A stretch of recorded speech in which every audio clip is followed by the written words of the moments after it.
అందరికీ యేసుక్రీస్తు నామములో వందనాలు తెలియజేస్తున్నాను. ప్రార్థనతో వాక్య సందేశంలోనికి వెళదాం. ప్రేమగల తండ్రి, దయగల దేవ, మీకే వందనములు, స్తోత్రములు. ఈ సమయంలో ఫేస్బుక్ లైవ్ ద్వారా మీ అమూల్యమైన మాటలు వినిపించడానికి సిద్ధపడుతున్నాను. తోడుగా ఉండమని, లైవ్లో నీ మాటలు వింటున్న పిల్లలందరినీ కూడా మీ వాక్యం చేత తృప్తిపరచుమని, మీ జ్ఞానపు వాక్కులతో మా హృదయాలు నింపుతారని ఆశపడుతూ యేసుక్రీస్తు ద్వారా ఈ ప్రార్థన మీకు చేయుచున్నాము తండ్రి. ఆమేన్.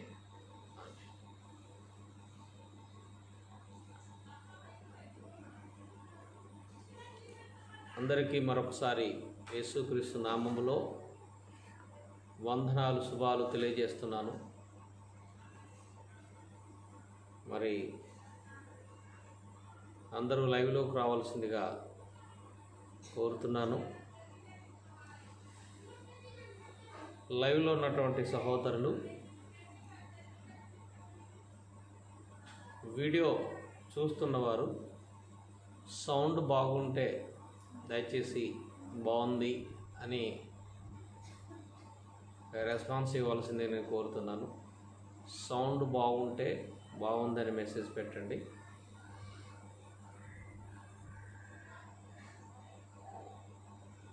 దయచేసి సహోదరులు సౌండ్ బాగుందా?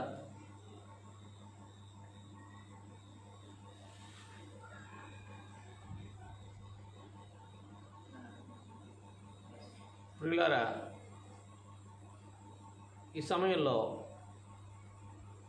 ఒక మంచి అంశాన్ని మనం నేర్చుకుందాం.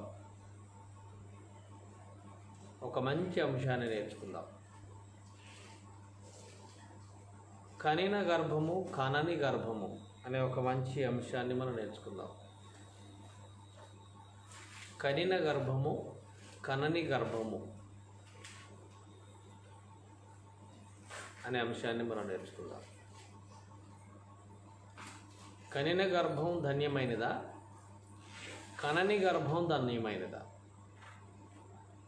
ఏ గర్భం ధన్యమైనది అని దేవుడు చెప్పాడో లేఖనాల ద్వారా మనం నేర్చుకుందాం.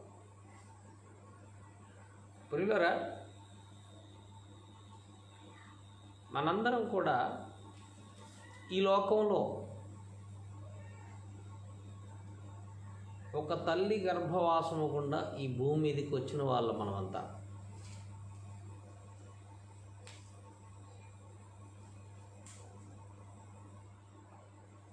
దేవుడు జననం పేరుతో ఈ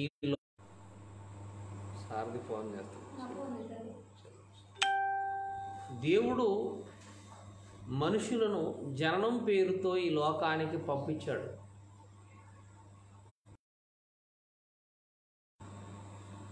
జననం పేరుతో ఈ లోకానికి వచ్చిన మనం మరణం పేరుతో ఈ లోకపు యాత్రను ముగించుకొని మనం వెళ్ళాలి. ఈ లోకానికి రావాలంటే తల్లి గర్భం ద్వారా ఈ లోకానికి రావాలి.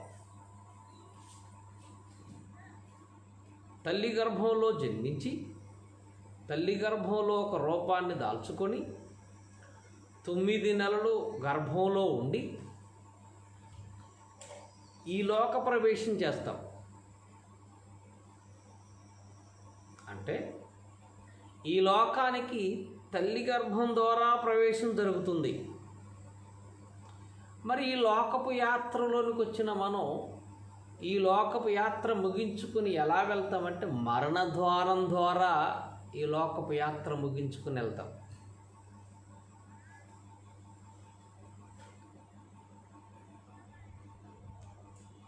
తల్లి గర్భం ద్వారా ఈ లోకపు ప్రవేశం జరిగితే మరణ ద్వారం ద్వారా ఈ లోకపు యాత్రను ముగించుకొని మరొక లోకానికి వెళ్తాం. అంటే ఈ లోకంలో జన్మించాలి, ఈ లోకానికి రావాలంటే తల్లి గర్భంలో ఒక రూపాన్ని మనం ధరించుకోవాలి, ఒక రూపాన్ని మనం తెచ్చుకోవాలి. కాబట్టి జననం పేరిట ఈ లోకానికి రావటం, మరణం పేరిట ఈ లోకం నుంచి వెళ్ళిపోవటం, జనన ద్వారం, మరణ ద్వారం, ఇది దేవుడు మనిషికి పెట్టిన ఒక విధి.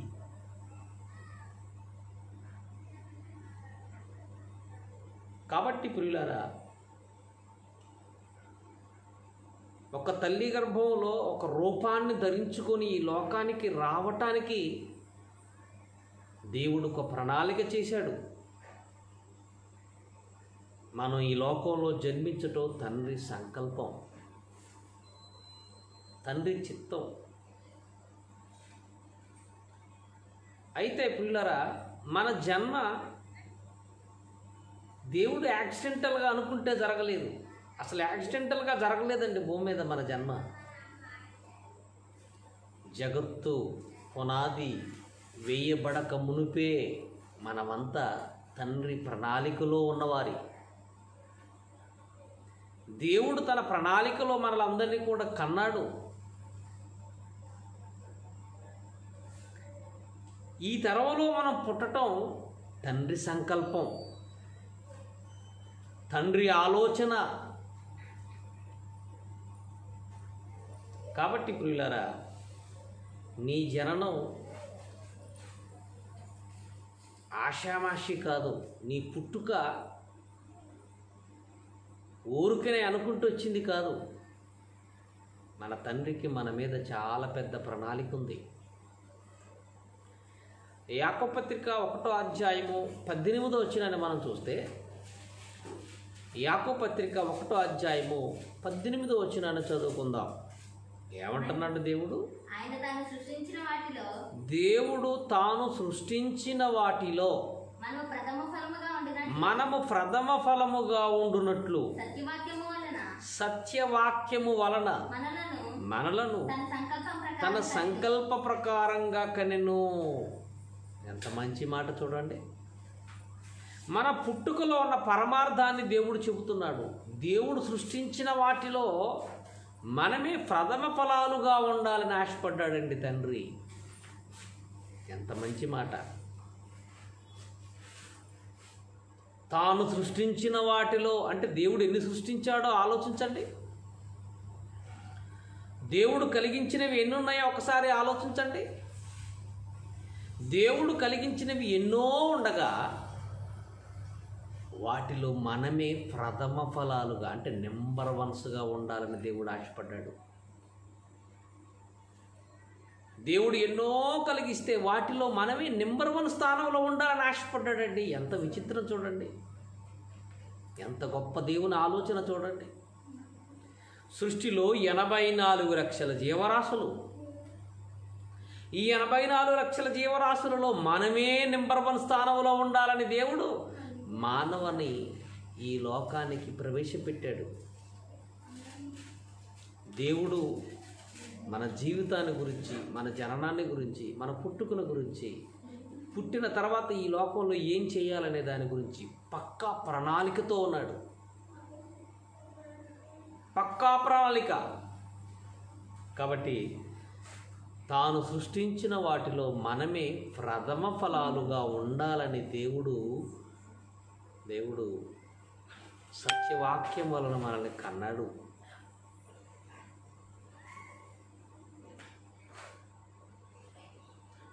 మొదటి మనిషి ఆదాము. ఆదాముకు తోడుగా అవ్వమనిచ్చాడు, సాటి అయిన సహాయం. వీరిద్దరి కలయిక కయ్యను పుట్టడానికి కారణమైంది. కయ్యను పుట్టిన తర్వాత అవ్వమ్మ ఆది తల్లి ఏమంటుందో తెలుసా? నిన్ను యెహోవా దయ వలన ఒక మనుషుణ్ణి సంపాదించుకుంటుని అన్నదండి. నేను దేవుని దయ వల్ల, యెహోవా దయ వలన ఒక మనుషుని నేను సంపాదించుకున్నాను అన్నదండి. దేవుడు అవ్వమ్మ గర్భాన్ని పండించి ఒక కుమారుణ్ణి ఇచ్చాడు. అతని పేరు మొదటి మనిషి, మొదటి కుమారుడు, మొదటి జంటకు పుట్టిన మొదటి కుమారుడు కయ్యేను. ఆయన పుట్టినరోజున అవ్వమంటుంది, నేను దేవుని దయ వల్ల, యెహోవా దయ వల్ల ఒక మనుషుని సంపాదించుకున్నాను అన్నది. అంటే ఒక వ్యక్తి పుట్టాలంటే అది దేవుని దయ, ఆయన సంకల్పంలో ఉండాలి, ఆయన ఆలోచన మేరకే జరగాలి. ఒక తల్లి గర్భంలో ఒక వ్యక్తి రూపం దాల్చుకోవాలంటే అది తండ్రి ఆలోచన అయి ఉండాలి. ఆ వ్యక్తి భూమి మీదికి రావాలి అని దేవుడు అనుకుంటే అక్కడ రూపాన్ని దేవుడు ఇస్తాడు, ఒక రూపం ఇస్తాడు ఆయన, ఒక ఆకారం ఇస్తాడు ఆయన. కాబట్టి ప్రియులారా, పిల్లలు లేకపోతే, పెళ్ళైన తర్వాత పిల్లలు లేకపోతే గొడ్రాలు అని నిందె భరించాలి. ఏ స్త్రీ అయినా గొడ్రాలు అని నింద భరించాలి. ఒకవేళ దేవుడు కడుపు పండించి గర్భఫలం బహుమానంగా ఇస్తే ప్రియులారా, ఆ గర్భం ధన్యమైనదిగా మనం భావిస్తాం. అంతే కదండి. పిల్లలు కననటువంటి ఒక గొడ్రాలు, పిల్లలు కననటువంటి ఒక స్త్రీని మనం చూసినప్పుడు ఆవిడికి చాలా అవమానంగా అనిపిస్తుంది. చాలామంది స్త్రీలు అలా బాధపడ్డారు. అన్న ఎంత బాధపడిందండి, ఎంత బాధపడింది అన్న. రాహేలు ఒక రోజున ఎంత బాధపడింది అంటే, ఒక స్త్రీకి కడుపు పండితేనే, దేవుడు గర్భఫలం ఇస్తేనే అది ఆనందంగా ఉంటుంది, సంతోషంగా ఉంటుంది. ఆ గర్భం ధన్యమైనదిగా లోకం భావిస్తుంది. లేకపోతే గొడ్రాలు అని నింద భరించవలసిందే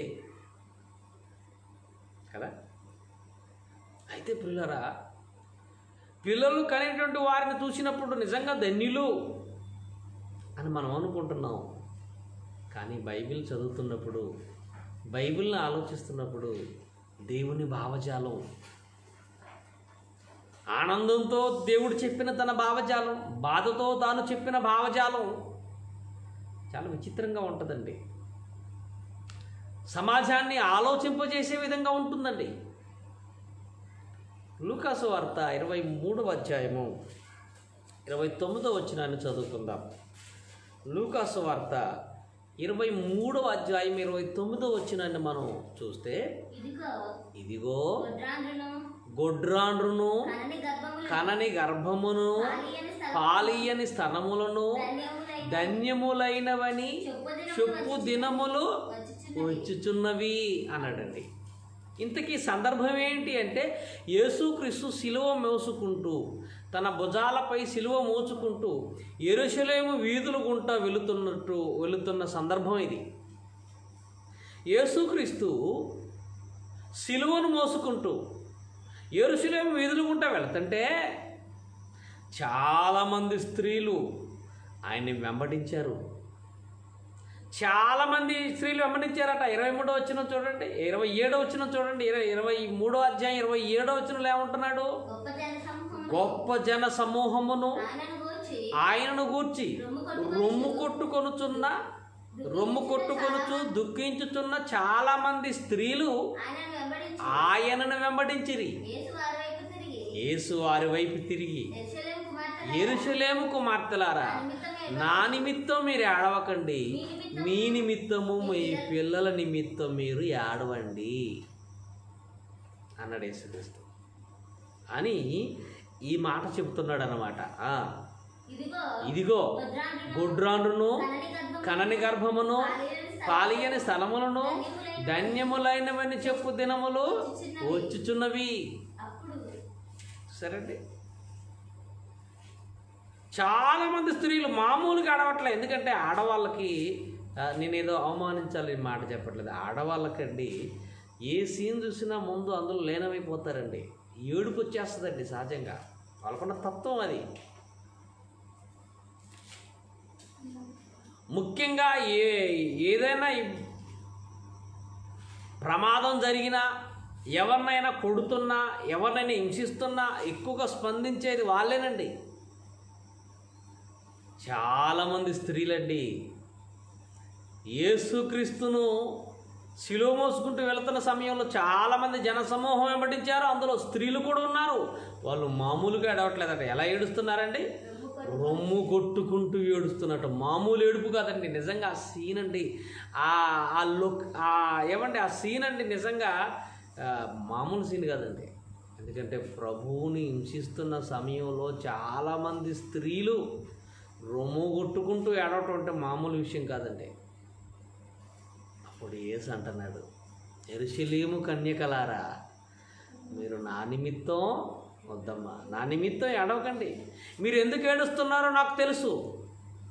మీరు ఎందుకు ఏడుస్తున్నారో నాకు తెలుసు. ఓహో, నన్ను సిలువకు కొట్టి చంపబోతున్నారనే కదా, కొరడాలతో నన్ను కొడుతున్నారనే కదా, సిలువ శిక్ష నేను అనుభవించబోతున్నాననే కదా మీరు ఏడ్చేది. నా కోసం మీరు ఏడవకండమ్మా. నేను మరణిస్తానని, భయంకరమైన శిక్షను అనుభవిస్తున్నానని మీరు నా కోసం ఏడుస్తున్నారు. అమ్మ, మీకు అసలు విషయం అర్థం కావట్లేదు. అసలు విషయం ఏంటంటే, నేను చచ్చిపోయినా 3వ దినం లేస్తాను.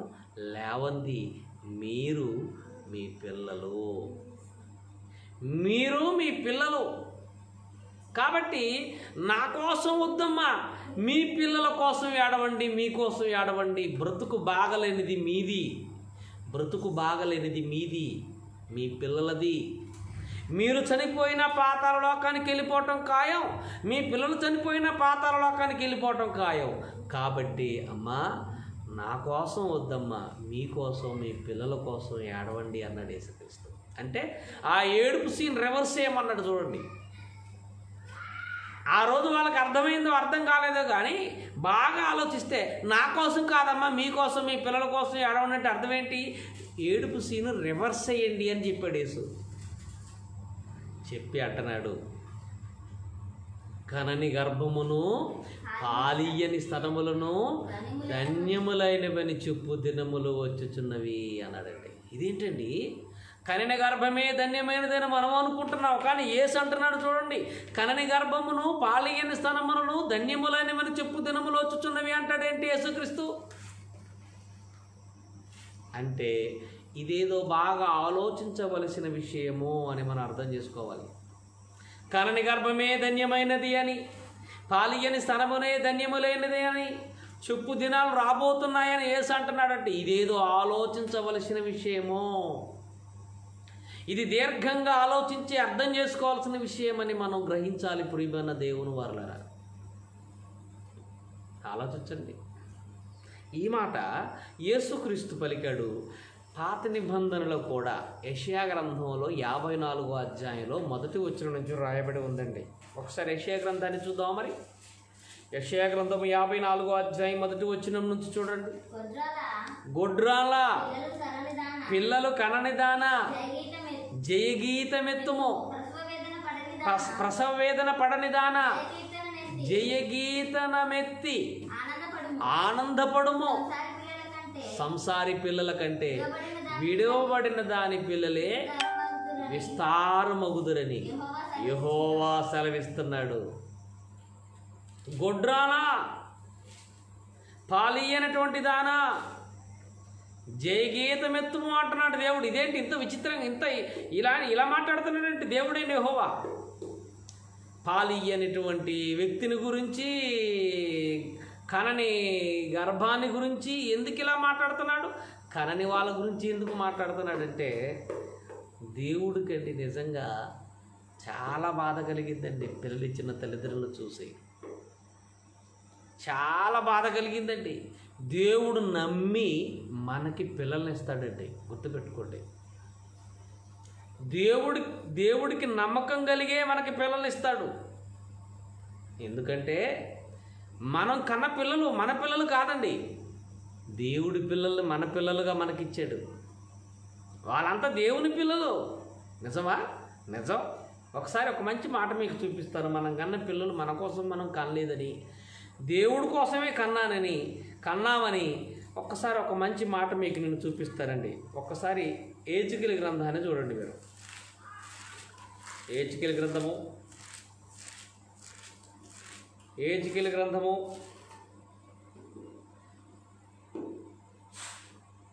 హెజ్కేలు గ్రంథము 17వ అధ్యాయము 16వ అధ్యాయము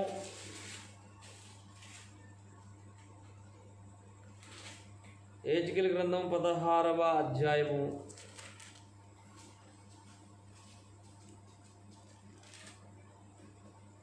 20వ వచనం చదువుకుందాం.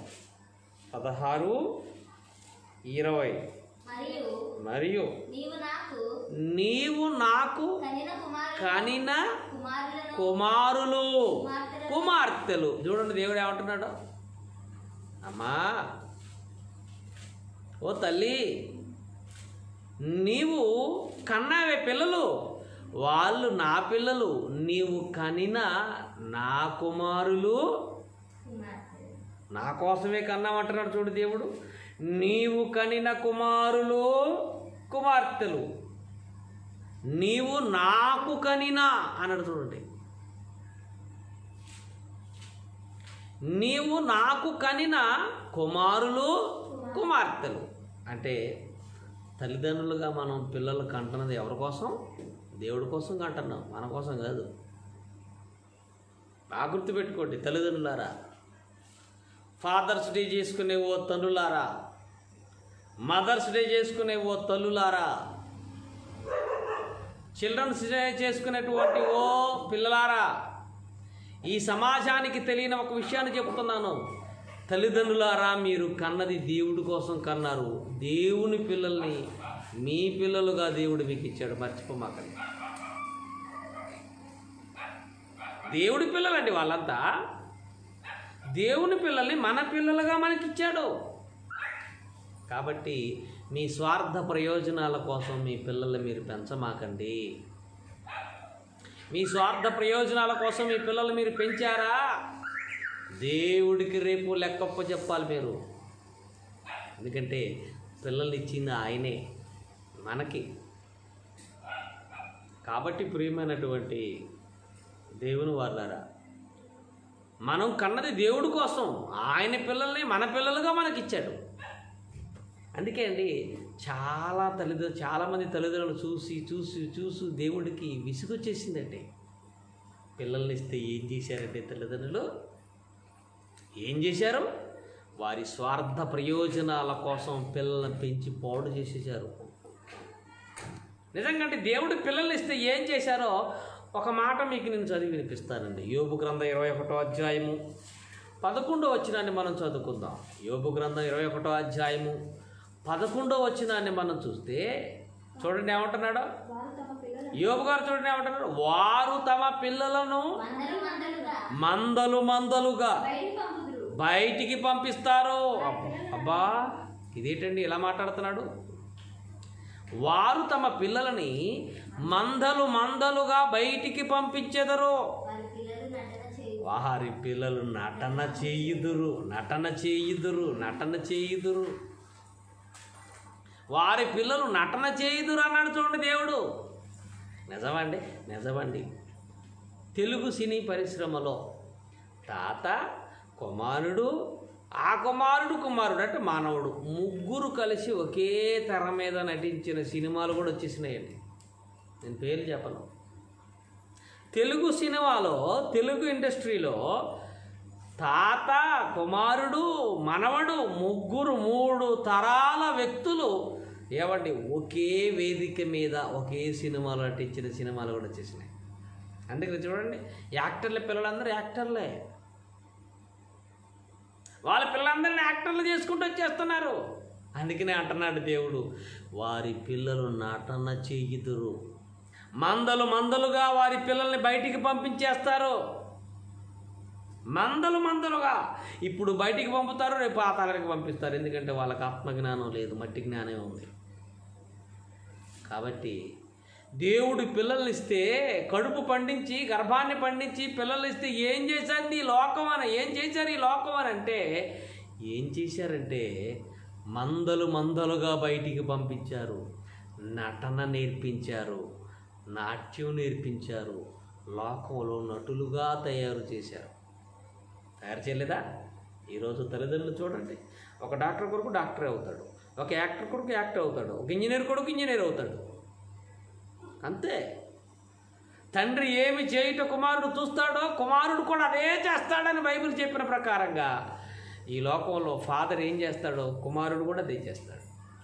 ఫాదర్ ఏం చేస్తాడో సన్ను కూడా అదే చేస్తాడు. అవునా కదా? ఎంత విచిత్రం చూడండి.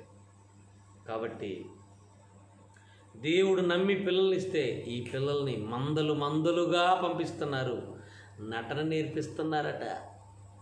నిజమా? నిజమండి. నటన నేర్పిస్తున్నారు, నాట్యం నేర్పిస్తున్నారు. బైబిల్లో ఒక బాధకరమైన రోజును మీకు నేను గుర్తు చేస్తానండి. బాధకరమైన రోజు, అది నీతిమంతుడు చనిపోయిన రోజు, నీతిమంతుడు చంపబడిన రోజు. బైబిల్లో హేరోదు జన్మదిన వేడుక, జన్మదిన మహోత్సవం వచ్చిందట యేసుక్రీస్తు ఉన్న కాలంలో.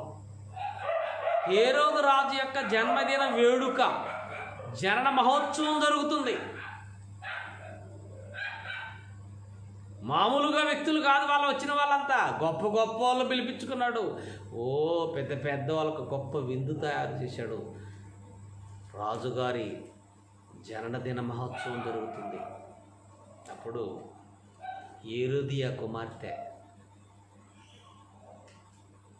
మంచి నాట్యం చేసి, హేరోదియ కుమార్తె మంచి నాట్యం చేసేసి రాజుగారిని చాలా సాటిస్ఫై చేసేసిందండి. రాజును చాలా సాటిస్ఫై చేసేసింది. అప్పుడు ఆ రాజు ఆ నాట్యానికి ముగ్ధుడైపోయి, ఆ నాట్యానికి, ఆ డ్యాన్స్కి తాగిన మైకంలో మత్తుగా ఉన్నటువంటి ఆ సమయంలో ఆ డ్యాన్స్ చూసి ముగ్ధుడైపోయి, నీకేం కావాలో కోరుకో, నా రాజ్యంలో అర్ధభాగమే ఇచ్చేస్తాను, నీ ఇష్టం కోరుకో అంటే, కూతురు కనుక తల్లి మీద ఆధారపడి తల్లి ఏం చెబుతుందని తల్లి దగ్గరికి వెళ్తే, హేరోదు రాజుని ఏమని అడగని చెప్పింది తెలుసా? బాప్తీసమిచ్చి యోహాను తల కావాలని అడగమని చెప్పిందండి తల్లి. ఏం తల్లండి బాబు! ఇలాంటి తల్లికి కూతురునిచ్చినందుకు దేవుడు ఎంత బాధపడాలో చెప్పండి. ఇలాంటి తల్లికి కూతురునిచ్చిన దేవుడు ఎంత బాధపడాలి. కాబట్టి ప్రియమైన దేవుని వాళ్ళరా, వారి పిల్లలను మందలుగా బయటికి పంపించెదరు, వారి పిల్లలు వారి కుమారులను నాట్యము చేయుదురు, నటన చేయుదురు అని వాక్యం చెప్పిన ప్రకారంగా నిజంగాండి యోబు గారు చెప్పింది అక్షర సత్యంగా మనం చూస్తున్నాం. బాప్తీసమిచ్చి యోహాను తల నరికించినటువంటి దినం అది హేరోదు రాజు పుట్టిన మహోత్సవం. ఆయన జనన మహోత్సవం రోజున జరిగిపోయింది ఒక నీతిమంతుడి బలి. ఇలాంటి తల్లిని ఏం చేయాలో చెప్పండి? ఇలాంటి తల్లికి పిల్లల్నిచ్చినటువంటి దేవుడు ఎంత బాధపడాలో చెప్పండి? అందుకేనండి దేవుడు ఆవేదనతో పలికాడండి. కనని గర్భమును పాలియని స్తనములను ధన్యములైనవని చెప్పు దినములు వచ్చుచున్నవని దేవుడు ఊరికే అనలేదండి.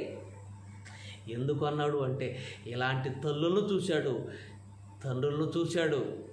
ఇలాంటి వాళ్ళకి పిల్లలు ఇచ్చినందుకు దేవుడు బాధపడి పలికిన మాటే ఈ మాట.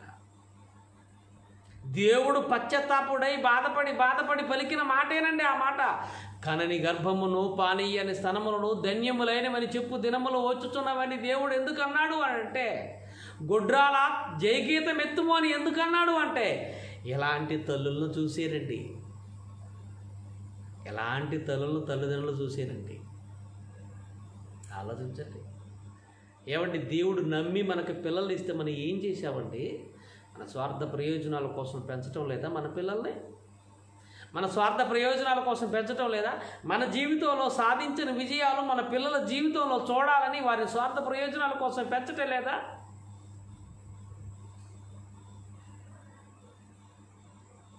ఏమండి, 4 సంవత్సరాలు రాగానే తీసుకెళ్ళేసి స్కూల్లో పడేసి చదువు అని లోక విద్యను నేర్పించేసి వారిని మనం పాడు చేయట్లేదా చెప్పండి? దేవుని విద్య ఏమో వారానికి ఒకరోజు సండే స్కూల్ అని వాళ్ళని కూర్చోబెట్టి చెప్పిస్తున్నాం. దేవుని విద్య వారానికి ఒకరోజు, లోక విద్య వారంలో 6 రోజులు, 7 రోజుల్లో 6 రోజులు లోక విద్యకి, దేవుని విద్యకి వారంలో 1 రోజు, అది కూడా సమయం ఉంటే. ఇదేనా? ఇంకొక మంచి భయంకరమైన మాట చూపిస్తానండి ఇంకా మీకు. ఒకసారి మీరు చూడండి, కీర్తన గ్రంథం 106వ అధ్యాయము 37వ వచనం చదువుకుందాం. కీర్తన భాగము 106వ అధ్యాయము 37వ వచనాన్ని మనం చూడగలిగితే, మరియు వారు ఇశ్రాయేలు గురించి మాట్లాడుతున్న మాట అండి ఇది.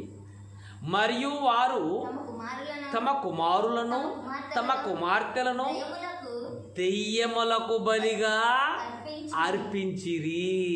ఇది ఇశ్రాయేలు చేసిన ఘనకార్యం. దేవుడు నమ్మి పిల్లల్నిస్తే ఇశ్రాయేలంతా ఏం చేశారంటే దెయ్యాలకు బలిగా ఇచ్చారట. దెయ్యాలకు బలిగా ఇచ్చారట వారి పిల్లల్ని ఇశ్రాయేలీలు. ఎంత తప్పు జరిగిపోయిందో చూడండి. వారి చరిత్ర చదువుకుంటున్నప్పుడు, ఇశ్రాయేలు చరిత్ర మనం చదువుకుంటున్నప్పుడు మనకు అనిపిస్తుందంటే ఎంత దౌర్భాగ్యులుగా మారిపోయారంటే ఇశ్రాయేలుడు అని మనకు అనిపిస్తుందంటే. ఇంత దౌర్భాగ్యుల దెయ్యాలకు బలిగా ఇవ్వటం ఏంటి? జీవముగల దేవుడు వారి పక్షాన ఉండగా, నా ప్రజలని వారి పక్షాన దేవుడు నిలబడితే వెళ్ళి విగ్రహాలకు మొక్కటం ఏంటి, వాటికి బలి ఇవ్వటం ఏంటి? వారి జీవితాన్ని చూస్తున్నప్పుడు నిజంగా ఇశ్రాయేలు చూస్తున్నప్పుడు మనకు అసహ్యం వేస్తుందండి. వారి చరిత్రలో కొన్ని భాగాలు చూస్తుంటే కదా. అయితే మీకు ఒక విషయాన్ని జ్ఞాపకం చేస్తాను. వారు ఆ రోజు వారి పిల్లలను దెయ్యాలకు బలిగా ఇచ్చారు. మనమేం చేస్తున్నామనంటే మనం కూడా దెయ్యాలకు బలిగా ఇప్పిస్తున్నాం. ఎలాగో తెలుసా? యాకోబు పత్రిక 3వ అధ్యాయము 15వ వచనం చదువుకుందాం. యాకోబు పత్రిక 3వ అధ్యాయం 15వ వచనాన్ని మనం చదివితే చూడండి ఏమంటున్నాడు. ఈ జ్ఞానమునకు విరోధముగా ఈ జ్ఞానము పైనుండి దిగి వచ్చినది కాక భూ సంబంధమైనది, ప్రకృతి సంబంధమైనది, దెయ్యముల జ్ఞానము వంటిదై ఉన్నది. అది ఏ జ్ఞానం అనుకుంటున్నారు? లోక జ్ఞానం, దెయ్యాల జ్ఞానం అన్నాడు. లోక జ్ఞానాన్ని, పైనుండి వచ్చే జ్ఞానాన్ని గురించి మాట్లాడాడు యాకోబు పత్రిక 3వ అధ్యాయంలో. లోక జ్ఞానాన్ని, దెయ్యాల జ్ఞానాన్ని గురించి మాట్లాడుతున్నాడు. 2 రకాల జ్ఞానాన్ని గురించి చెప్తున్నాడు. ఒకటి దైవ జ్ఞానం, ఒకటి దెయ్యాల జ్ఞానం. ఒకటి పైనుండి వచ్చిన జ్ఞానం, ఒకటి కింద నుంచి వచ్చిన భూ సంబంధమైన జ్ఞానం. అది దెయ్యాల జ్ఞానము అంటున్నాడు. ఆ దెయ్యాల జ్ఞానం ఏంటో తెలుసా?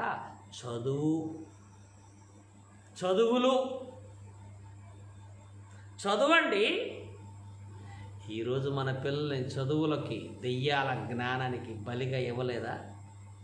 బైబిల్ నేర్పించేదానికంటే చదువు మీద శ్రద్ధే ఎక్కువ, చదువు గురించిన శ్రద్ధే ఎక్కువ. చదువు చదువు చదువు చదువు అని మన పిల్లలకి మనం బలవంతం చేయటం వలన ఏమండి, వారు ఈ లోక విద్య నేర్చుకునే విషయంలో ఏమండి మన పిల్లలు దెయ్యాలకు, లోక విద్యకు బలిగా అర్పించేశాము అంటున్నాడు యాకోబు గారు. వారు ఇశ్రాయేలు ఒకరోజు ఆ పని చేశారు. ఈరోజు కూడా మనం అదే పని చేస్తున్నాము. దేవుని జ్ఞానం మన పిల్లలకు నేర్పిస్తున్నావా అంటే అది లేదండి. దేవుని జ్ఞానం నేర్పించేది తక్కువ, లోక జ్ఞానం నేర్పించేది ఎక్కువ. అవునా కదా? ఆలోచించండి. అందుకేనండి దేవుడు బాధపడుతున్నాడు పిల్లలు ఇచ్చినందుకు. ఒకరోజు నోవహు కాలంలో భూమి మీద నరులను చేసినందుకు యెహోవా సంతాపపడ్డాడు. అసలు వీళ్ళ గర్భాలు పండించి ఎందుకు భూమి మీదకి వీరిని పంపించారా అని బాధపడ్డాడు. పిల్లల్ని సరిగా అదుపు చేయలేని తల్లిదండ్రులు చూసి, పిల్లలను అదుపు చేసి వారి సన్మార్గంలో పెట్టవలసిన తల్లిదండ్రులు వారిని పట్టించుకోకుండా వారిని వదిలేసిన తల్లిదండ్రులు చూసి దేవుడు బాధపడుతూ మాట్లాడిన మాటలండి. కనని గర్భమును పాలియ్యని స్తనములను ధన్యములైనవని చెప్పు దినములు వచ్చుచున్నవని ఊరికే అనలేదండి తండ్రి. కాబట్టి ప్రియులారా, మీ పిల్లలు మీరు చక్కగా దేవుడి కోసం పెంచితే మీరు ఒక మంచి తల్లిదండ్రులుగా దేవుని దృష్టిలో మిగిలిపోతారు. ఒకవేళ మీ పిల్లలు మీరు సరిగా పెంచకపోతే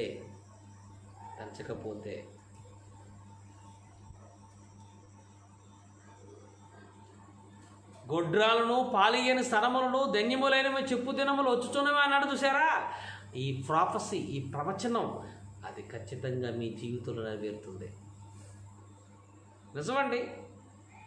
కనిన గర్భం ధన్యమైనదా? కనని గర్భం ధన్యమైనదా అంటే దేవుడి కోసం నీ పిల్లలను పెంచినప్పుడు నీ గర్భం అసలు ధన్యమైనది కానే కాదు. యేసుక్రీస్తును చూసి ఒక తల్లి ఎంత పొగిడిందండి నిజంగా. ఈ యేసును చూసి, ఆయన చేస్తున్న బోధను చూసి, ఆయన బ్రతుకును చూసి ఒక తల్లి అండి. లూకాసు వార్త 11వ అధ్యాయం 27వ వచనంలో ఒక తల్లి చూడండి ఏమంటుందో. ఒక తల్లి చూడండి ఏమంటుందో. లూకాసు వార్త 11వ అధ్యాయం 27వ వచనంలో ఒక తల్లి చూడండి ఏమంటుందో. ఆయన ఇలాగే మాటలు చెప్పుతుండగా ఆ జన సమూహంలో ఉన్నటువంటి ఒక స్త్రీ ఆయనను చూచి, నిన్ను మోసిన గర్భమును నీవు కుడిచిన స్థనమును ధన్యములైనవని చెప్పగా,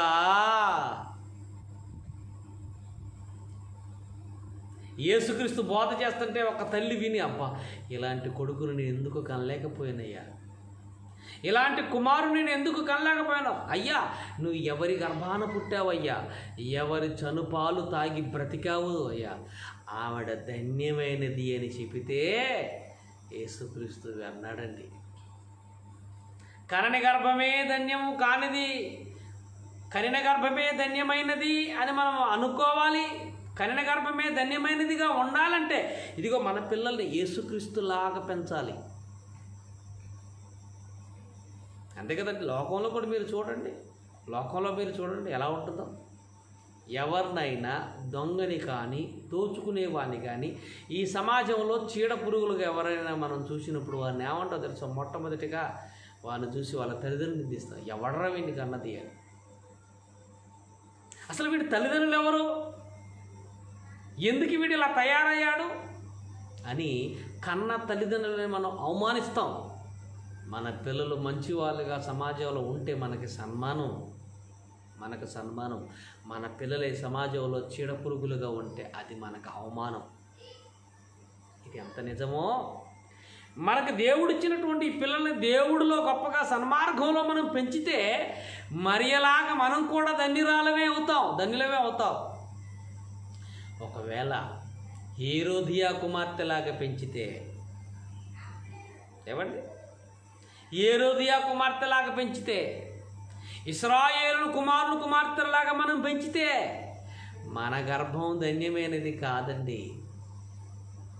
మన గర్భం ధన్యమైనది కావాలి అంటే మన పిల్లలని దేవుడిలో గొప్పగా పెంచాలి.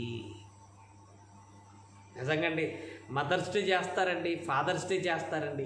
మదర్స్ డే చేసే రోజున మరియ పేరును నిజంగా చెయ్యాలండి. ఒక మంచి తల్లి, ధన్యురాలను పెంచుకున్న తల్లి, ఒక మంచి తల్లి, యేసు తల్లి మరియా.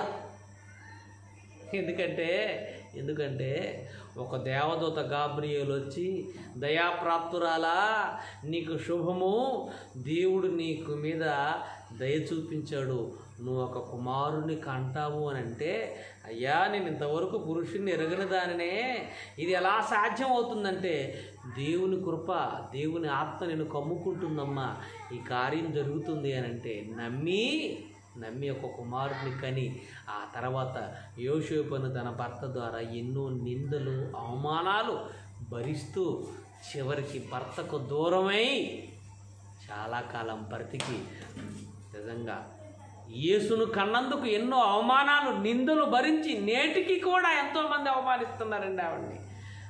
ఒక రోమా సైనికుడితో కాలు జారింది అని ఇప్పటికీ ఆమెను అవమానిస్తూనే ఉన్నారు.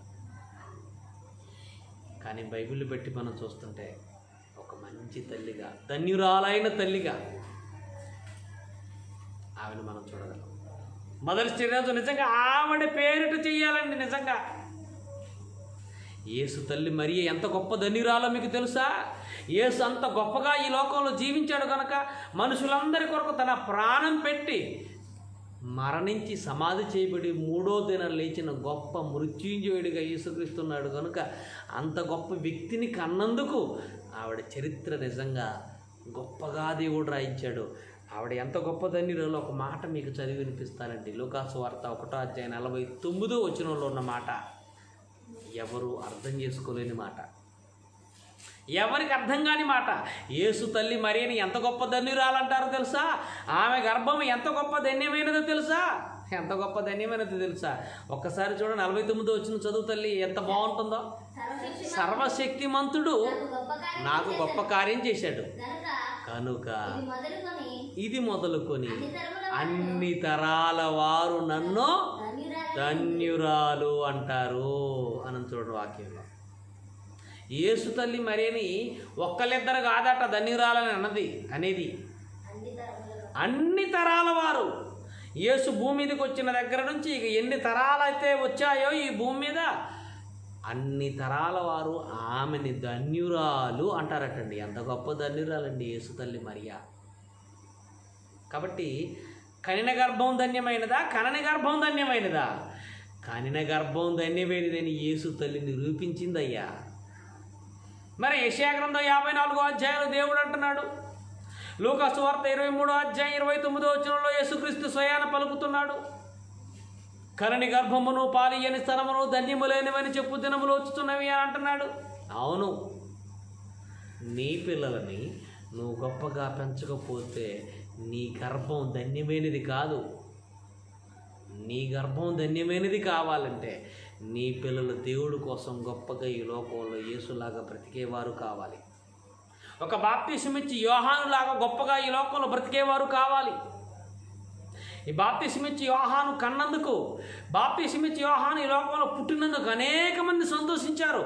అలాంటి పిల్లలుగా మీ పిల్లలు ఉండాలి. అప్పుడే నీ గర్భం ధన్యమైనది అవుతుంది. ఒకవేళ నీ గర్భాన ఒక వీరప్పనో, ఒక ఒసామా బిన్ లాడెనో, ఏమండి ఒక ఉత్తర కొరియా అధ్యక్షుడు ఉన్నాడే కిమ్, అలాంటి వాళ్ళు నీ గర్భాన పుట్టి సమాజంలో చీడ పురుగులుగా సమాజానికి ఉపయోగపడక దేవునికి ఉపయోగపడక ఉంటే నీ గర్భం ధన్యమైనది కాదు, గొడ్రాలు గర్భమే ధన్యమైనది. ఎందుకంటే గొడ్రాలుగా ఉన్నా ఆమె గర్భం దేవుడు మూసేసిన, ఆ గర్భం మూసేసినందుకు ఆమెకు బాధ ఉందేమో కానీ ఆ గర్భం గుండా వచ్చిన వారు ఎవరు లేరు కనుక దేవుడికి ఏ బాధ లేదు. అందుకే ఆ గర్భమే ధన్యమైనది అంటున్నాడు.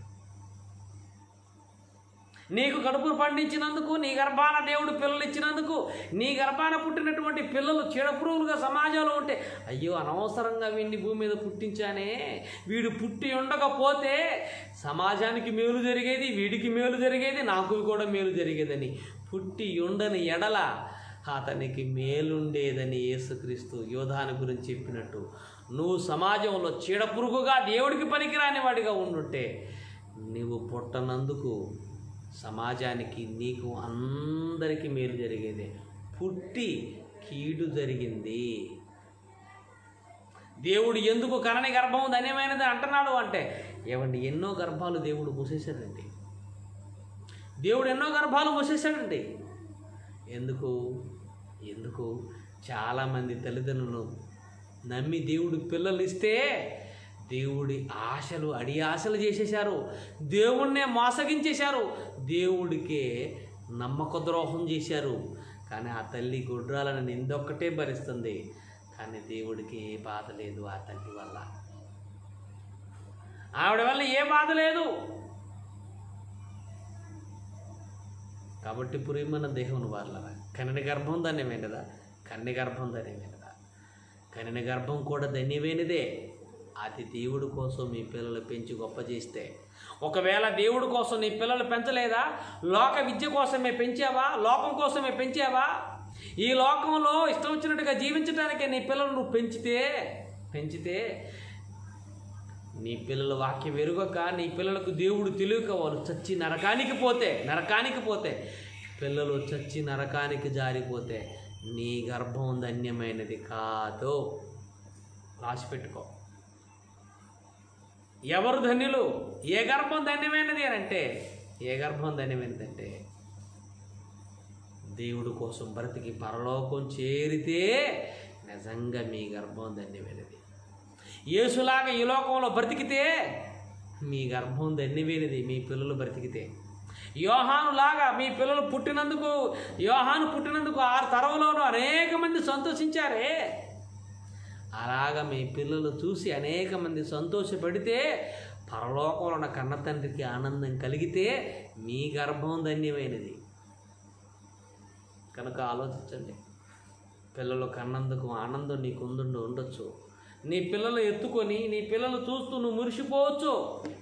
కానీ నీ కన్న తండ్రికి కూడా మురిపం రావాలి, నీ కన్న తండ్రికి కూడా ఆనందం రావాలి. అలా రావాలంటే నీ పిల్లలని దేవుడి కోసం నువ్వు గొప్పగా పెంచి, గొప్పగా ఈ లోకంలో జీవించి ఆ పరలోకం వచ్చేలాగా నువ్వు చేయాలి.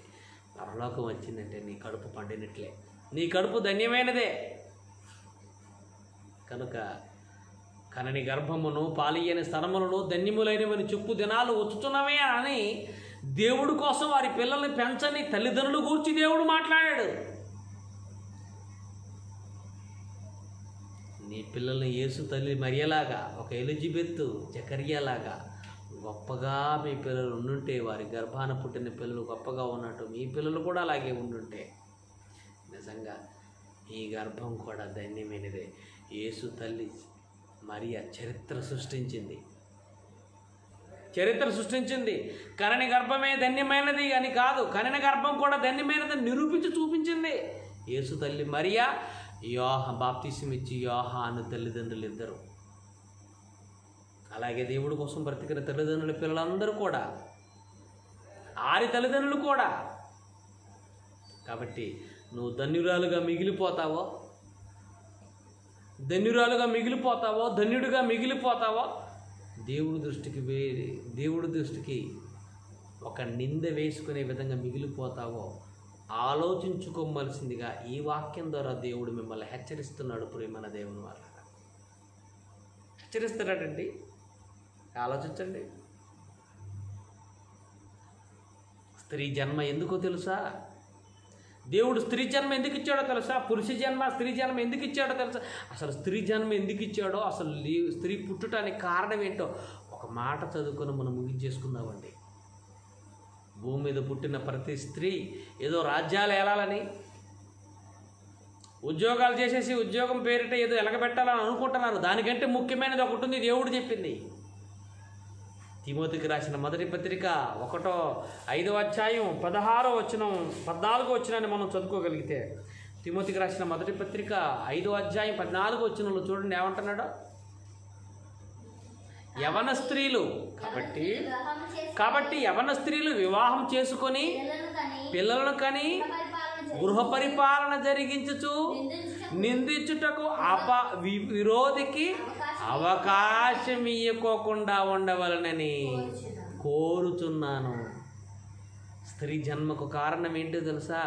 స్త్రీని దేవుడు భూమి మీద ఎందుకు పుట్టించాడో తెలుసా? పురుషుడికి సాటి అయిన సహాయంగా ఉండి దేవుడి కోసం పిల్లలను కని గృహ పరిపాలన జరిగించుచు దేవుడిచ్చిన పిల్లల్ని గొప్పగా పెంచుతూ విరోధికి నిందించటానికి అవకాశం లేకోకుండా దేవుడిచ్చిన నీ పిల్లల్ని గొప్పగా పెంచుతూ గృహ పరిపాలన జరిగించటానికే స్త్రీ జన్మనిచ్చాడు దేవుడు. స్త్రీకి జన్మనిచ్చాడు దేవుడు. స్త్రీ పుట్టడానికి కారణం ఇదేనండి.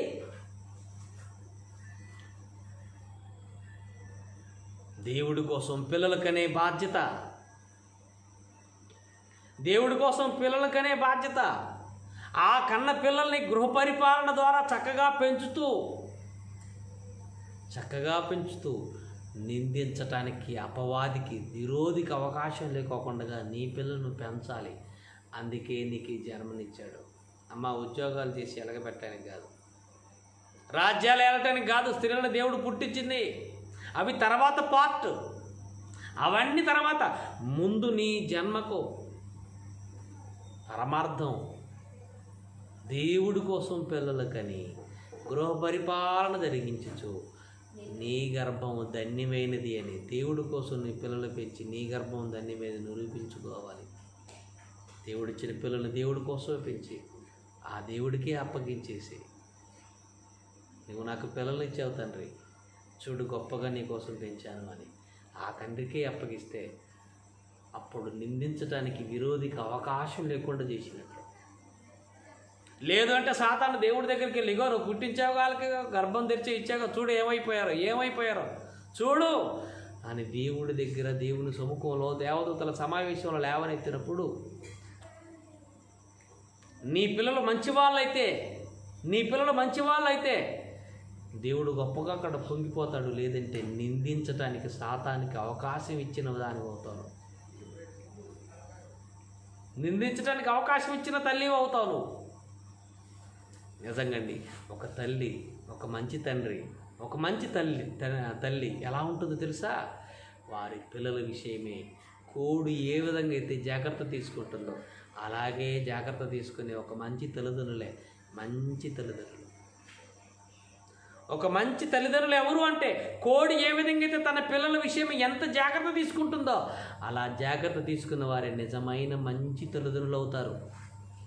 నిజంగాండి, యోబు ఒక మంచి తండ్రి అండి.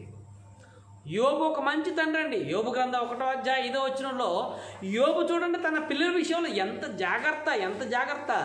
దేవుణ్ణి దూషిస్తారేమో, దేవుడికి అవమానం కలిగిస్తారేమో, దేవుడు ముందు పాపులుగా మిగిలిపోతారేమో అని ఎంత జాగ్రత్త వహించాడండి యోబు గారు. ఒకసారి 5వ వచనం చదువు, 1వ అధ్యాయం. వారి విందు దినములు పూర్తి కాగా యోబు తన కుమారులు పాపము చేసి తమ హృదయములో దేవుణ్ణి దూషించుదురేమో అని వారిని పిలువనల్పించి వారిని పవిత్రపరిచి అరుణోదయమున లేచి వారిలో ఒక్కొక్కరి నిమిత్తం దహన బలి నర్పించుచు వచ్చెను. ఎంత మంచి తండ్రి యోబు. తన పిల్లలపై ఎంత శ్రద్ధ, తన పిల్లల గురించి ఎంతగా ఆలోచిస్తున్నాడు. నేనే కాదు, నా పిల్లలు కూడా నీతిమంతులుగా ఉండాలి, పరిశుద్ధులుగా ఉండాలి, దేవుణ్ణి దూషించకూడదు, దేవుడు ముందు గొప్పగా కనపడాలని వంతుల చొప్పున వాళ్ళని శుద్ధి చేస్తూ అరుణోదయమున బలిలర్పిస్తున్నాడట తన పిల్లల విషయమే. ఎంత ఆసక్తి అండి యోబుకి తన పిల్లల మీద. అలాంటి ఒక మంచి తండ్రిగా ఉండాలి, ఆలోచించండి. ఒక మంచి తల్లి మరియలాగా ఉండాలి, ఒక మంచి తండ్రి యోబులాగా ఉండాలి, ఒక మంచి తండ్రి ఎలిజబెత్, ఒక తల్లి మంచి ఎలిజబెత్ లాగా ఉండాలి, జకర్యాలాగా ఉండాలి, ఒక తిమోతి తల్లిలాగా ఉండాలి. కాబట్టి ఒక మంచి ఫాదర్గా, ఒక మంచి మదర్గా మీరు మిగిలిపోవాలని, కనిన గర్భం కూడా ధన్యమైనదని మీ జీవితంలో మీరు నిరూపించాలని ఈ మాటలు మీకు చెప్తున్నాను. నీ జీవితంలో ఎప్పుడు ఫెయిల్యూర్ అవుతావు తెలుసా? నువ్వు ఎన్ని సంపాదించినా, ఎంత కూడబెట్టినా నీ పిల్లల కోసం, ఎన్ని పాలసీలు చేసినా, బ్యాంక్ బ్యాలెన్స్ ఎంత పెంచినా, నీ పిల్లల కోసం ఎన్ని సంపాదించి పెట్టినా, వారు దేవుడి కోసం బ్రతకనప్పుడు, నిత్య జీవానికి వారసులు కానప్పుడు ఒక తల్లిగా నువ్వు ఫెయిల్ అయిపోయావు, ఒక తండ్రిగా నువ్వు ఫెయిల్ అయిపోయావు. నీతో పాటు పరలోకంలో ఉండాలి నీ పిల్లలు. అంత గొప్పగా ఆలోచించాలి. నీవు, నీ భార్య, నీ కుమారుడు, నీ కుమార్తెలు అందరూ సకుటుంబ సమేతంగా పరలోకంలో చేరిపోవాలి. అదే దేవుడు కోరుకుంటున్నాడు. అలా నువ్వు చేస్తే నీ గర్భం ధన్యమైనది. అలా నువ్వు చేయకపోతే కనని గర్భమే ధన్యమైనది. కనని గర్భమును పాలియని స్తనములను ధన్యములైనవని చెప్పు దినాలు వచ్చుచున్నవి.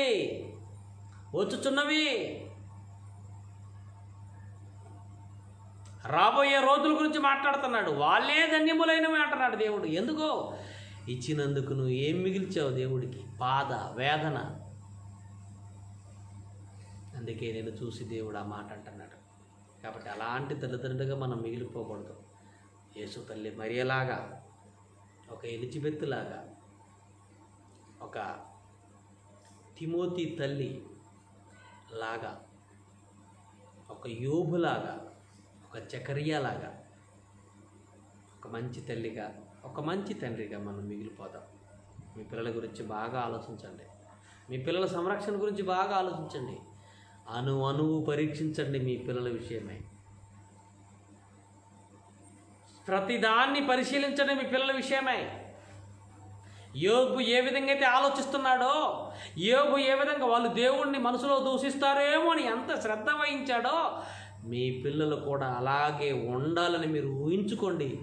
అలా ఊహించుకొని అమలుపరచండి. అప్పుడే మీరు దేవుని దృష్టిలో గొప్పవాళ్ళు. అప్పుడే మీ గర్భం కూడా ధన్యమైనది. కాబట్టి కనిన గర్భం ధన్యమైనదా? కనని గర్భం ధన్యమైనదా? కనిన గర్భం కూడా ధన్యమైనది. అది మీరు, మీ పిల్లలు అందరూ దేవుడి కోసం బ్రతికితే, నువ్వు బ్రతకలేదా? కనని గర్భమే ధన్యమైనది. ఎందుకంటే ఒకసారి మీరు ఆలోచించండి. ఒక తల్లి చాలా సంవత్సరాలుగా పిల్లల కోసం ఎదురు చూస్తుంది. వైవాహిక జీవితంలో తల్లిదండ్రులు ఇద్దరూ దాంపత్య జీవితంలో రోజు కలుసుకుంటూనే ఉన్నారు. 10 సంవత్సరాల తర్వాత ఒక నలుసు కడుపులో పడింది. 10 సంవత్సరాల తర్వాత ఒక నలుసు కడుపులో పడింది. 4 నెలల వరకు గర్భం నిలబడింది. 4 నెలల తర్వాత ఆ రక్తపు గడ్డ నీరులా కారిపోయింది. అలా కారిపోయిన ఆ గర్భంలో ఉన్నటువంటి ఆ దేవుని కుమారుడు లేదంటే ఆ దేవుని కుమార్తె చనిపోయింది. ఆ గర్భంలోనే మరణ దినాలతో పరదేశికెళ్ళిపోయింది. సూర్యుడిని చూడకోకుండా, చంద్రుడిని చూడకోకుండా, ఈ లోకపు వెలుగు చూడకోకుండా, ఈ లోకంలో పాపం అనేది చూడకోకుండానే తల్లి గర్భంలోనే రాలిపోయింది, పరదేశికెళ్ళిపోయింది. ఇప్పుడు చెప్పు, ఏ తల్లి గర్భం ధన్యమైనదో? కనిన గర్భం, నీ గర్భాన్ని పుట్టి పాతాళ లోకానికి వెళ్ళిపోతే నీ గర్భం ధన్యమవుతుందా? కనకోకుండానే 4 నెలల వయసులో 4 నెలలటువంటి ఆ గర్భం పిండంగా ఉన్నటువంటి ఆ రక్తపు గడ్డ నీరులా కారిపోతే, అలా చనిపోయిన ఆ బిడ్డ పరదేశికి వెళ్ళిపోతే ఆ గర్భం ధన్యమైనది అవుతుందా? నీ గర్భం ధన్యమవుతుందా? ఆలోచించు. అలా రాలిపోయిన ఆ బిడ్డ పరదేశికి వెళ్ళి నిత్యరాజ్యానికి వారసులవుతున్నాడు. నీ గర్భాన 9 నెలల రూపాన్ని ధరించుకొని బయటకు వచ్చి ఒక పాపిగా, దోషిగా మిగిలిపోయి రేపు దేవుని తీర్పులో నిలబడి పాతాళ లోకానికి శపించబడిన వారలారా వెళ్ళిపోండి అని నీ కుమారుడే, నీ కుమార్తె ఆ న్యాయపీఠం ఎదుట అనిపించుకునే పరిస్థితి వస్తే నీ గర్భం ధన్యమైనది అవుతుందా? పరదేశికి వెళ్ళిపోయినటువంటి ఆ తల్లి గర్భం, ఆ బిడ్డను కన్న తల్లి గర్భం ధన్యమైనది అవుతుందా? ఆలోచించు. అందుకే కనని గర్భమే ధన్యమైనది అన్నాడు. గొడ్రాలుగా నింద భరించినా, గొడ్డుబోతు అని పేరు భరించినా కానీ దాంపత్య జీవితంలో ప్రతిరోజు వారి దాంపత్య జీవితంలో తల్లిదండ్రులు ఇద్దరు కలుసుకుంటున్నా కానీ అలా రాలిపోతున్న వారు ఎందరో నిత్యరాజ్యానికి వెళ్ళిపోతుంటే వాళ్ళ గర్భం ధన్యమైనది కాక నీ గర్భం ధన్యమైనది ఎలా అవుతుందయ్యా? ఎలా అనుకుంటున్నావయ్యా? నీ కుమార్తెను, నీ కుమారుణ్ణి దేవుడు నీకు ఇచ్చిన గర్భఫలాలను దేవుడి కోసం నువ్వు పెంచనప్పుడు, వారు దేవుడి కోసం బ్రతికి నిత్యరాజ్యానికి రానప్పుడు నీ గర్భం ధన్యమైనది కాదు. నీవు, నీ పిల్లలు, నీ కుటుంబం అంత నిత్యరాజ్యానికి వారసులైతే అప్పుడు నీ గర్భం ధన్యమైనది. ఆలోచించవలసిందిగా కోరుతూ ఈ మంచి సందేశాన్ని మీ అందరికీ పంపిస్తున్నాను. ఇంకేమైనా అనుమానం ఉంటే ఈ వీడియో కింద కామెంట్స్ రూపంలో మీరు తెలియచేయండి. లేదంటే నా పర్సనల్గా నా నెంబర్కి కాల్ చేసి మీ అనుమానాలను నివృత్తి చేసుకోవాల్సిందిగా కోరుతూ లైవ్లో ఉండి ఇప్పటిదాకా నా సందేశాన్ని విన్న మీ అందరికీ యేసుక్రీస్తు నామములో వందనాలు తెలియజేసుకుంటూ నేను మాటలు ముగిస్తున్నాను. థ్యాంక్ యూ అని అండాలి.